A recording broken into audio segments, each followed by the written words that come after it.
tell you all about this, but it allows opening the leading edge of the parachute, allows the parachute to fully appear much like the leading edge. Very controlled.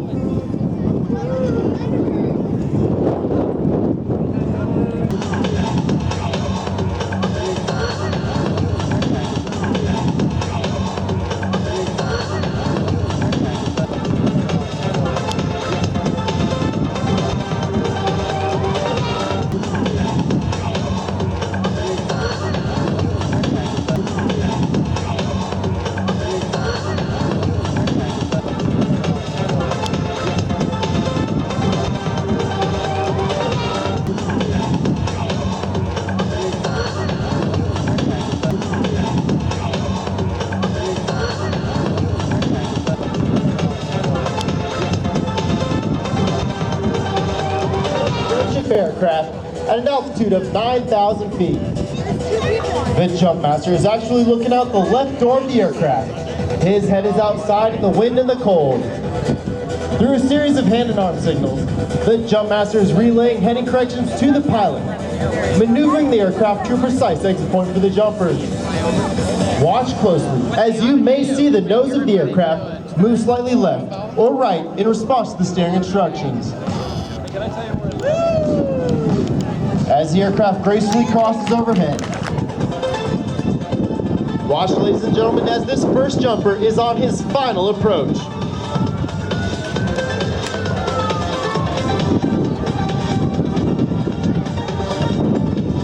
He brings his parachute right over the target area.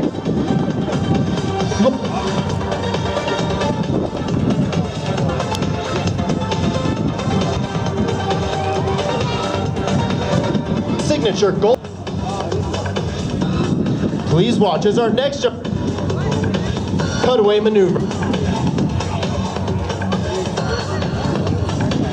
A thumbs up signal has been given. This jumper will momentarily. This is a perfectly good parachute and it can be landed. However, the jumper will reach up and release one side of the parachute, causing it to malfunction. The jumper is now accelerating earthward at speeds in excess of 90 miles per hour. It would be impossible for this jumper to survive landing under this parachute. So he must release it completely, return to free fall, and open his main parachute. That right there, ladies and gentlemen, is the same procedure a free fall parachutist would use if he were to have a problem with his main parachute. No, I haven't. Not yet. The reserve, or the auxiliary parachute used by the Golden Knights, is also a flexible wing glider, such as the one you see now. However, there are some differences. It is white in color, and it is slightly smaller in wing surface area, with a much greater forward speed of up to 30 miles per hour, whether it is used or not. The released parachute you see floating earthward will be recovered, untangled, and hooked up to use again. If it does float towards you, please do not attempt to retrieve it. Our recovery team is on its way.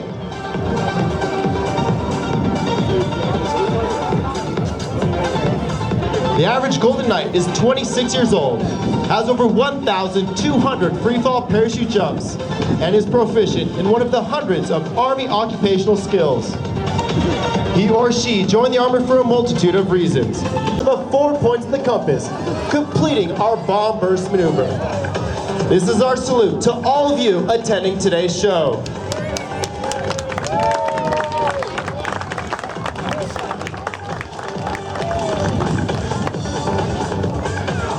Now, as you may have guessed, these jumpers are faced with a unique situation, a traffic jam in the sky.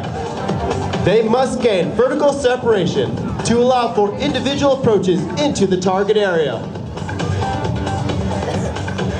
This is accomplished by pulling down on the front part of the parachute and spiraling down at speeds of 60 miles per hour in order to set up a traffic pattern, just like you might see aircraft at a busy airport.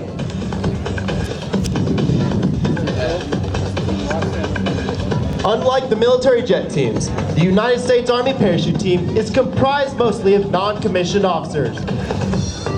The 89 men and women of the Golden Knights come from various jobs throughout the Army to spend 3 years on one of the 5 major sections of the team. He then flies a downwind leg, a base leg 90 degrees to the target, and then faces into the wind for his final approach, as you see right now with this jumper. And there you have a fine stand-up landing.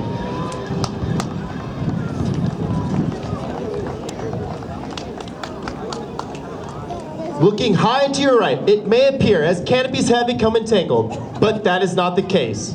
These jumpers are actually performing a facet of the sport called canopy relative work. With the advanced aerodynamic to one parachute right up to the hands of the other jumper without adversely affecting its flight characteristics. The formation you see here is called a biplane. The top jumper can stand on his partner's shoulders. In a matter of moments, the bottom jumper will kick his legs up to the top jumper and turn his parachute in the opposing direction. This will create what is known as a down plane formation. They are streaking towards the ground at speeds of 90 miles per hour. They separate at 300 feet above the ground.